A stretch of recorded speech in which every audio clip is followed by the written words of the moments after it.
श्री स्वामी समर्थ. जय जय स्वामी समर्थ. स्वामी महाराजांच्या कृपेने तुमच्या सर्व चांगल्या इच्छा, मनोकामना पूर्ण व्हाव्यात, हीच स्वामीचरणी प्रार्थना करते आणि आजच्या या नवीन व्हिडिओला सुरुवात करते.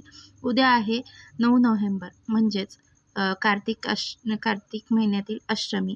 तर अष्टमीला गोपाष्टमी असं सुद्धा म्हणतात आणि अष्टमीचा हा सण मोठ्या थाटामाटात सुद्धा साजरा केला जातो. यंदा 9 नोव्हेंबर म्हणजेच शनिवारी गोपाष्टमी हा सण आलेला आहे.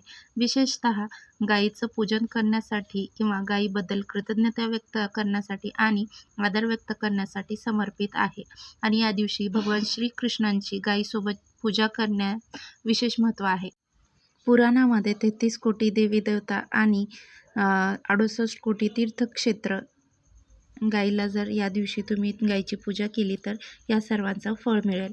तर गाईची सेवा करताना त्याला गोमातेबरोबरच 33 कोटी देवी देवतांचे सुद्धा आशीर्वाद मिळत असतात आणि व्यक्तीचे सर्व दुःख दूर होतात. घरात सुख समृद्धी येते आणि त्यांच्या सर्व मनोकामनासुद्धा पूर्ण होतात. तसेच आपल्या गोपाष्टमीच्या दिवशी फक्त सकाळी इथे असा एक दिवा लावायचा आहे. हा दिवा लावल्यामुळे आपल्या कुटुंबावर कधीच कोणत्याही प्रकारचं वाईट संकट हे येणार नाही, पण आपल्या संपूर्ण कुटुंबाची भरभरून अशी प्रगती होणार आहे आणि आपल्या आयुष्यामध्ये सुख समृद्धी ऐश्वर्य हे कायम टिकून राहणार आहे. अतिशय प्रभावी असा हा उपाय आहे.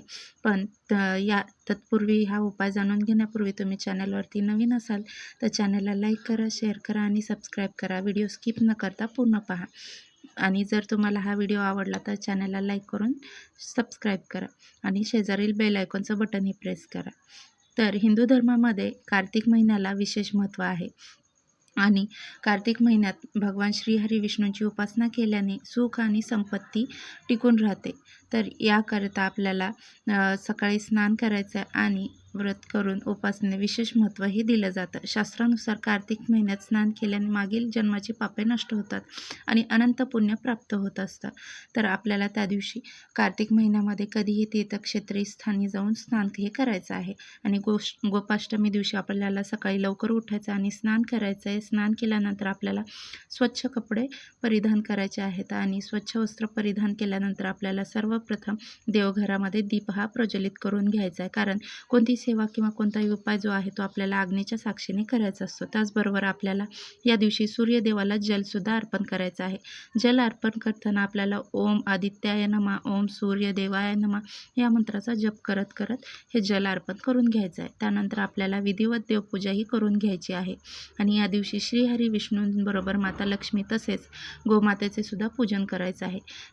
आणि या दिवशी विशेष महत्त्व दिलं जातं. जर तुमच्या घरी गाय असेल तर गायला आणि तिच्या वासराला तुम्हाला आंघोळ घालायची आहे आणि त्यानंतर तिला स्वच्छ पुसून तिला हळद कुंकू अक्षता अर्पण करायचे आहेत, हार घालून घ्यायचा आणि गोमातेची आरती करून घ्यायची आहे. त्याचबरोबर गोमातेला हिरवा चारा हा खाऊ घालायचा आणि हिरवा चारा खायला दिल्यामुळे आपल्या कुंडलीमध्ये असणारा जो बुधग्रह आहे तो बलवान होतो आणि कुंडली बुधग्रह बलवान झाला तर त्यामुळे आपल्याला निर्णय घेण्याची क्षमता वाढते आणि आपल्याला प्रत्येक क्षेत्रामध्ये भरभरून यश प्राप्त होत असतं.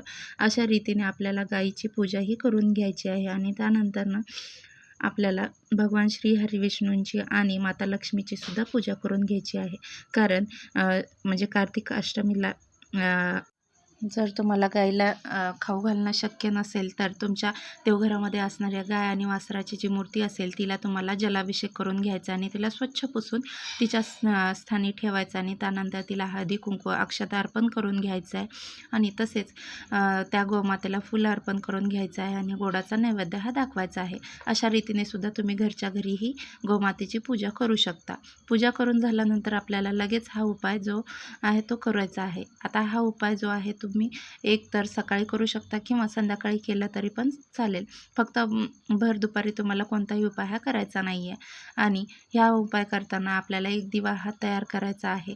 जर तुम्हाला शक्य असेल तर आवर्जून तुम्ही कणकेचा दिवा तयार करू शकता. कारण सर्व दिव्यांमध्ये सर्वश्रेष्ठ दिवा म्हणजे कणकेचा दिवा मानला जातो आणि कणकेचा दिवा हा इच्छापूर्तीसाठी खूप महत्त्वाचा आहे आणि इच्छापूर्ती करण्यासाठी आपल्याला कणकेच्या दिव्या तयार करताना पीठ चाळून घेतल्याच्या नंतर तर त्यामध्ये मीठ न टाकता चिमूटभर हळदही टाकायची आहे, कारण हळद ही माता लक्ष्मीला आकर्षित करते आणि तसेच भगवान श्री हरी विष्णूंनाही हळद अतिशय प्रिय आहे. त्यामुळे हळद टाकायचा आणि हा जो दिवा आहे आपण तयार करत असताना आपल्याला अवधूत देवेश्वर महादेव या नावाचं स्मरण करत करत हा दिवा जो आहे तो तयार करायचा आहे. आणि त्यानंतर आपल्याला ह्या दिव्यामध्ये 4 लांब वाती ह्या टाकायच्या आहेत. अर्थात काय तर आपल्याला चौमुखी दिवा हा तयार करून घ्यायचा आहे. आता हा दिवा मध्ये आपल्याला तुम्ही मोहरीचं तेल घालू शकता किंवा शुद्ध देसी गाईचं तूप घालू शकता किंवा तिळाचं तेलसुद्धा घालू शकता. तर तुमच्याकडे जे उपलब्ध आहे त्या तेलाने तुम्ही दीप प्रज्वलित करा आणि त्यामध्ये आपल्याला 1 काळी मिरी टाकायची आहे. त्याचबरोबर आपल्याला त्यासोबतच आपल्याला 1 तांदळाचा दाणासुद्धा टाकायचा आहे.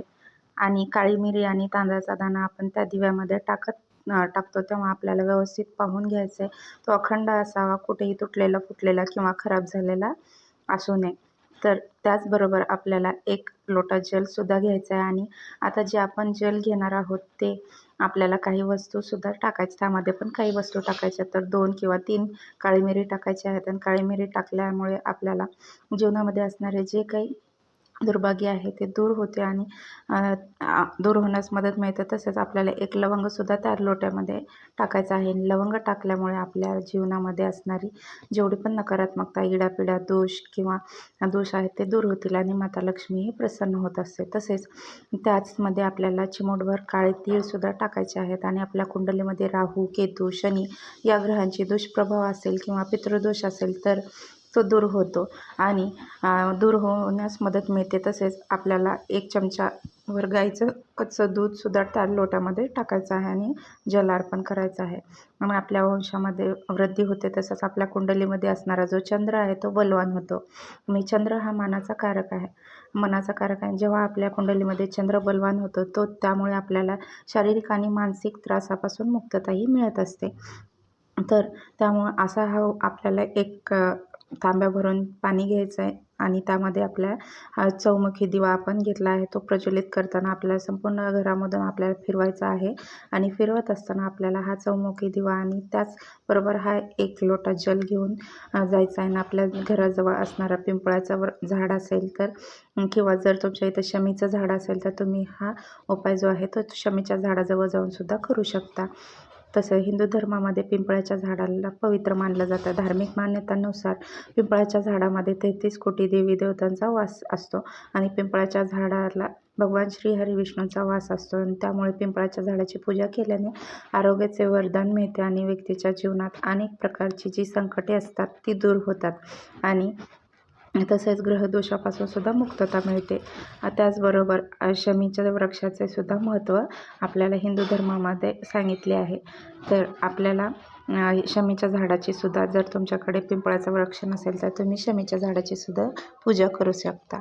शमीचं झाड हे भगवान गणेश आणि शनिदेवांना खूप प्रिय आहे. याशिवाय शमीच्या झाडाची पाने भगवान शिवशंकरांना अर्पण केली जातात. तर एवढं महत्त्व आहे की पिंपळाचं वृक्ष आणि शमीच्या झाडाने म्हणून आपल्याला आवर्जून अष्टमीच्या दिवशी पिंपळाच्या झाडाची किंवा शमीच्या झाडाची पूजा आणि सेवाही करायची आहे. तर आपल्याला पिंपळाचा वृक्षाजवळ गेल्यावर आपल्याला सर्वप्रथम अवधूत चिंतन देवेश्वर महादेवांचं नाव घ्यायचं आहे आणि हे जे जल आहे आपण घेऊन गेले ते संपूर्ण जल हे आहे ते आपल्याला एका धारेने पिंपळाच्या वृक्षाला मुलांना अर्पण करायचं आहे. ते आज बरोबर जो आपण चौमुखी दिवा घेऊन गेलेलो तो दिवा आपल्याला प्रज्वलित करून तिथे झाडाजवळ ठेवायचा आहे आणि दिवा डायरेक्ट जमिनीवर ठेवू नका. पानाच्या पाकळ्या संध्या किंवा तुम्ही तांदळावरती तो दिवा ठेवू शकता आणि त्यावर दीप प्रज्वलित करायचा आणि कधीही आपल्याला चालना आहे. त्यानंतर आपल्याला पिंपळ वृक्ष 7 प्रदक्षिणा घालायच्यात आणि प्रदक्षिणा मारताना आपल्याला निरंतर ओम नमो भगवते वासुदेवाय या प्रभावी मंत्राचा जप करायचा आहे. तुम्ही अवधूत देवेश्वर महादेवांचं नाव घेऊन जप केला तरी पण चालेल आणि ओम अवधूत स्वराय नमः या मंत्राचा देखील तुम्हाला जप हा करायचा आहे. अशा रीतीने आपल्याला 7 प्रदक्षिणा मारून घ्यायच्यात आणि प्रदक्षिणा मारून झाल्यावर आपल्याला पिंपळाच्या वृक्षाजवळ बसायचं आहे. झाडाला आपल्या उजव्या हाताने स्पर्श करायचा आहे आणि आपल्या मनात जी काही इच्छा असेल ती आपल्याला मनोभावे बोलायची आहे आणि अतिशय प्रभावी असा हा उपाय आहे. हा उपाय केल्याने आपली कितीही कठीण इच्छा ही साक्षात श्रीहरी विष्णू आणि महादेव पूर्ण करतात. तर त्यासाठी अष्टमी तिथीला हा उपाय करण्याचे विशेष महत्त्व आहे आणि हा उपाय केल्यामुळे आपल्या जीवनामध्ये असणारा प्रखर पितृदोष किंवा ग्रहदोष आहे, नकारात्मकता असेल किंवा इडापिडा असेल ती दूर होते आणि 7 पिढ्यांचं दारिद्र्य नष्ट होऊन आपल्याला सुख, समृद्धी, ऐश्वर्य प्राप्त होते. तर अशा पद्धतीने आपल्याला अष्टमीच्या दिवशी आपल्याला हा उपाय करायचा आहे. तर आजची ही माहिती तुम्हाला कशी वाटली? आवडली असेल तर लाईक करा आणि हा उपाय जास्तीत जास्त तुमच्या मित्रपरिवारामध्ये शेअर करा आणि चॅनलला सबस्क्राईब करून बेल आयकॉनचं बटनही दाबा. यामुळे काय होईल, मी जी कुठली नवनवीन माहितीपूर्ण व्हिडिओ चॅनलवरती अपलोड करेल त्याविषयीची नोटिफिकेशन तुम्हाला येईल आणि तुम्ही माझे कुठलेही व्हिडिओ मिस करणार नाही. आजच्यापुरते एवढंच. श्री स्वामी